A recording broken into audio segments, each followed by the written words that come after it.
আমাকে গণপিটুনির মাধ্যমে হত্যা করা এবং আওয়ামী লীগ নামে প্রমাণিত করে আমাকে বিভিন্ন মামলায় ফাঁসানো। এখনও তারা চেষ্টা করতেছে আমাকে বিভিন্ন রাজনৈতিক মামলায় ফাঁসানোর জন্য, এবং আমি আমার পরিবার সহ আমার নিরাপত্তাহীনতায় ভুগতেছি। আমার বাবা মা তাদের কাছে জিম্মি, আমার বাবার যে বাড়ি ভাড়ার যে টাকা ছিল 60 লাখ টাকা, সেটা আমার 2 ভাই আত্মসাৎ করছে। আত্মসাৎ করে তাদেরকে জিম্মি করে রাখছে এবং তাদেরকে যেটা বলে তারা সেটা করতে বাধ্য। পোস্ট দিছে, আমি পোস্ট করে দিছি। ভাই বড় ধন, রক্তের বাঁধন। রক্তের সম্পর্কের চেয়ে নাকি বড় কিছু হয় না পৃথিবীতে, কিন্তু সেই রক্তের ছোট 2 ভাই মিলে আপন বড় ভাইকে হত্যা চেষ্টার অভিযোগ উঠেছে। সুকৌশলে গত 5 আগস্ট ছাত্র জনতার অভ্যুত্থানকে কাজে লাগিয়ে আওয়ামী লীগ নেতা সাজিয়ে প্রচার চালিয়ে ছাত্রদের দিয়ে পিটিয়ে মেরে ফেলার চেষ্টা করা হয়। কিন্তু ঘটনা ফাঁস হয়ে গেলে আইনের আশ্রয় নেন বড় ভাই ব্যবসায়ী ফিরোজ আলম সুমন। পুলিশের তদন্তেও সত্যতা মিলেছে এই ঘটনার। তবে হত্যার চেষ্টায় ব্যর্থ হয়ে এখন নানা রকমের হুমকির মধ্যে জীবন পার করতে হচ্ছে সেই বড় ভাইকে। শুধু তাই নয়, ছোট 2 ভাই একটি রাজনৈতিক দলের শক্তি দেখিয়ে একাধিক ভুয়া মামলার আসামি করে হয়রানি করছেন বড় ভাইকে। 2024 সালের 23 সেপ্টেম্বর বাংলা ট্রিবিউন অনলাইনে বড় ভাইকে ছাত্রদের দিয়ে পিটিয়ে হত্যার চেষ্টা 2 ভাইয়ের শিরোনামে একটি সংবাদ প্রকাশিত হলে দেশব্যাপী তা আলোড়ন সৃষ্টি করে। পরবর্তীতে বেশ কয়েকটি জাতীয় দৈনিকে একই শিরোনামে ধারাবাহিক সংবাদ প্রকাশিত হলে বিষয়টি আলোচনা সমালোচনার জন্ম দেয়। অনুসন্ধানে জানা যায়, রেস্টুরেন্ট ব্যবসায়ী বড় ভাই ফিরোজ আলম সুমনকে হত্যার পরিকল্পনা করে তারই ছোট 2 ভাই ইফতেখারুল আমিন ও হাসনাইন আমিন। পরিকল্পনার অংশ হিসেবে ফ্রিল্যান্সার আসিফ নেওয়াজকে দিয়ে উদ্দেশ্যপ্রণোদিতভাবে তার ফেসবুক থেকে একটি পোস্ট শেয়ার করানো হয়, যা মুহূর্তেই ভাইরাল হলে তোপের মুখে পড়ে যান ব্যবসায়ী সুমন। ছাত্র আন্দোলনের শুরু থেকেই আন্দোলনকারী শিক্ষার্থীদের খাবার ও আশ্রয় দিয়ে আসছিলেন ফিরোজ আলম সুমন। ওই এলাকার বৈষম্য বিরোধী ছাত্রদের কাছে সুপরিচিত আল কাদেরিয়া রেস্টুরেন্টের মালিক ফিরোজ আলম সুমন। আসিফ নেওয়াজের দেওয়া ফেসবুকের ওই পোস্টটি রামপুরা বাড্ডা এলাকার আন্দোলনে অংশ নেয়া ছাত্রদের নজরে এলে তারা সেটি প্রতিবাদ করেন এবং ব্যবসায়ী সুমনের পক্ষে অবস্থান নেন। বিষয়টি আসিফ নেওয়াজকে অবহিত করা হলে বাস্তবতার মুখে সেই পোস্টটি তিনি সরিয়ে নেন। পোস্ট সরিয়ে নেওয়ার পর থেকেই আসিফ নেওয়াজকে পুনরায় পোস্ট করার জন্য চাপ প্রয়োগ করতে থাকেন ব্যবসায়ী সুমনের আপন 2 ভাই ইফতিখারুল আমিন ও হাসনাইন আমিন। এক পর্যায়ে তাকে দেয়া হয় হত্যার হুমকি।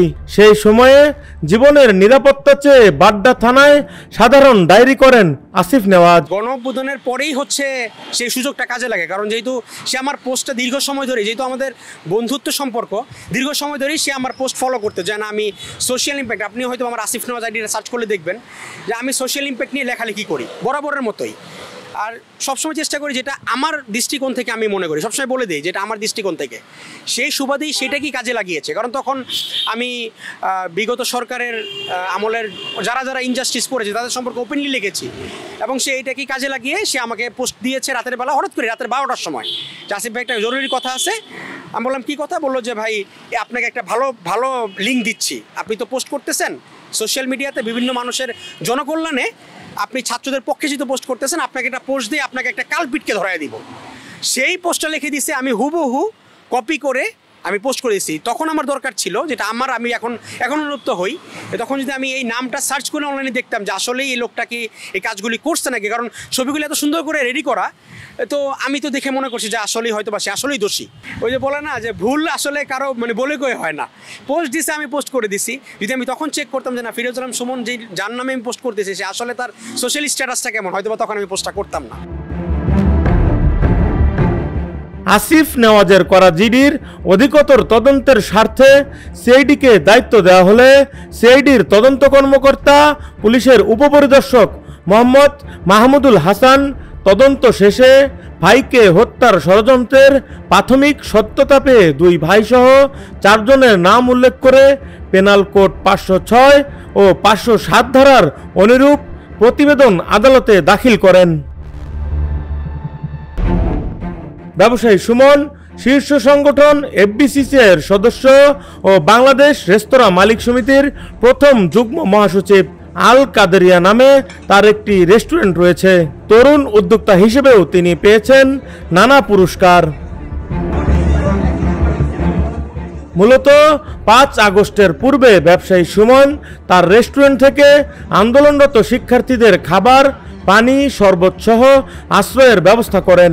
পরবর্তীতে ট্রাফিকের দায়িত্ব পালনরত শিক্ষার্থীদের বিভিন্ন প্ল্যাকার্ড, ছাতা, খাবার পানি, দুপুরের খাবার সহ নানাভাবে সহযোগিতা করে ছাত্রদের পক্ষে অবস্থান নিয়েছিলেন।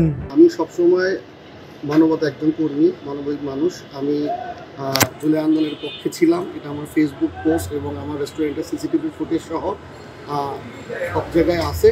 এবং 5 আগস্টের 22 জুলাই থেকে আমি 2 আগস্ট পর্যন্ত আমি দেশের বাইরে ছিলাম। 2 আগস্ট রাতে দেশে আসি এবং আমি সর্বোচ্চ চেষ্টা করেছি খাবার এবং পানি দিয়ে ছাত্রদেরকে সহযোগিতা করার জন্য। এবং 5 আগস্টের পরে আমি দৈনিক 2 থেকে 300 ছাত্রকে আপনার 2 বেলা 3 বেলা খাবার এবং বিশ্রাম এবং বাথরুমের ব্যবস্থা করেছি আমি এবং আমার কোম্পানি সহ সবাই। এবং সেটা স্বতঃস্ফূর্তভাবে কাজ করতেছি। এবং ট্রাফিক ব্যবস্থা নিয়ন্ত্রণের জন্য পরিবেশ থেকে মোচাক পর্যন্ত প্রায় আমরা 2000 প্লেকার্ড স্টপ, সামন, চলন বানিয়ে আমি নিজে এগুলা রাত্রেবেলা ঘুরে প্রোভাইড করেছি। মূলত ব্যবসা সম্পত্তি দখলের উদ্দেশ্যেই আপন 2 ভাই এ ধরনের কার্যকলাপ করছে বলে অভিযোগ করলেন এই ব্যবসায়ী। আমার ভাই 14 মাস আগে আমাকে হত্যার পরিকল্পনা করে এবং তার মূল উদ্দেশ্য ছিল আমাকে গণপিটুনির মাধ্যমে হত্যা করা এবং আওয়ামী লীগ নামে প্রমাণিত করে আমাকে বিভিন্ন মামলায় ফাঁসানো। এখনও তারা চেষ্টা করতেছে আমাকে বিভিন্ন রাজনৈতিক মামলায় ফাঁসানোর জন্য। এবং আমি আমার পরিবার সহ আমার নিরাপত্তাহীনতায় ভুগতেছি। এবং আমি আমার যে আগের যে বাসস্থান ছিল সেই বাসস্থানও ছেড়ে দিয়ে মানে অনিরাপত্তাহীনতা আমার পরিবার নিয়ে আমি আসি। এবং অনিরাপত্তাহীনতা আমার পরিবার এবং আমার ব্যবসা প্রতিষ্ঠান যে কোনো সময় বড় ধরনের হামলার সম্মুখীন হইতে পারে। এবং তারা সবসময় টার্গেট করে যাচ্ছে যে আমাকে হত্যা করার জন্য বা আমাকে বড় ধরনের ক্ষতি সাধন করার জন্য। গত 5 আগস্ট ছাত্র জনতার বিপ্লবের মাধ্যমে নতুন স্বাধীনতার স্বাদ পায় বাংলাদেশ। সেই ছাত্র জনতাকে উস্কে দিয়ে এ ধরনের মব তৈরির চেষ্টা ও ছাত্র আন্দোলনকে বিতর্কিত করার অপচেষ্টা করা হয়েছে।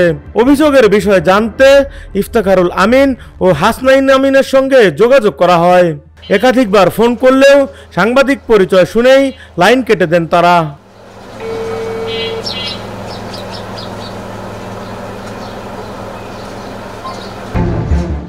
এরপর তাদের বাসায় ও নিজ নিজ রেস্টুরেন্টে গেলেও কথা বলতে রাজি হননি কেউই।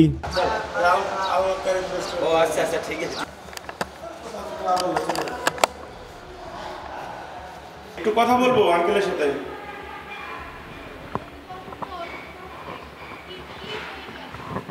আমরা একটা মামলার বিষয়ে আসলে জানতে চাচ্ছিলাম ওনার কাছে। সিআইডির একটা প্রতিবেদন আছে আমাদের কাছে, ওই প্রতিবেদনের বিষয়ে আসলে ওনার কাছে জানতে চাচ্ছিলাম। এই মাসখানে আমি বলতে পারবো। ওনার বড় ভাইরা আপনি দেখেন না? না না, এখানে কি 2 ভাই থাকে? ওনারা 2 ভাই থাকে এখানে। আপনি ওনার পরিবারটা বলতে? জি।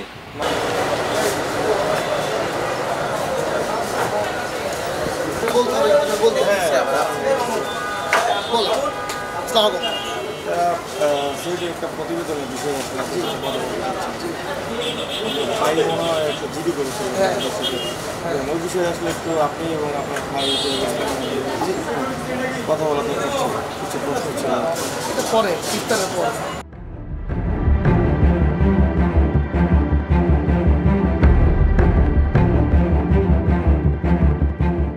আপন ভাইকে হত্যার চেষ্টায় অভিযুক্ত 2 ভাইয়ের নিকট আত্মীয়রা কি বলছেন সেটি জানতে যোগাযোগ করা হয় ইফতেখারুল আমিনের শ্বশুর মোহাম্মদ আতিকের সঙ্গে। তাদের ইন্টারনাল, তারা একই ফ্যামিলি, একই সাথে ব্যবসা, তারা ব্যবসাতে কেন বিচ্ছিন্ন হয়েছে 2 ভাই আর 1 ভাই আলাদা, এটা এই ব্যাপারে আমি কিছুই জানি না। আমার একটা প্রয়োজন মনে করি না, কেন ওর বাবা যেহেতু আছে সেটা তো আমার ইন্টারনাল ব্যাপার না, এটা ওদের ইন্টারনাল ব্যাপার। ওদের বাপের সম্পত্তি, ওরা কিভাবে ব্যবসা করছে, ওর বাপের সাজাদপুরে বাড়ি আছে, করতেছে, ওইখানে ফ্ল্যাট কিনে 3 ভাই একসাথে ব্যবসা করছে, একসাথে ফ্ল্যাটও কিনছে, সেগুলো আমি এত বিস্তারিত জানি না ভাই। এই ঘটনার সাথে সংশ্লিষ্ট সহ বাকিরা কি বলছেন সেটিও আপনাদের জানাবো পরবর্তী পর্বে। সে পর্যন্ত ভোরের পাতার সাথেই থাকুন। রাকিব হাসান, ভোরের পাতা।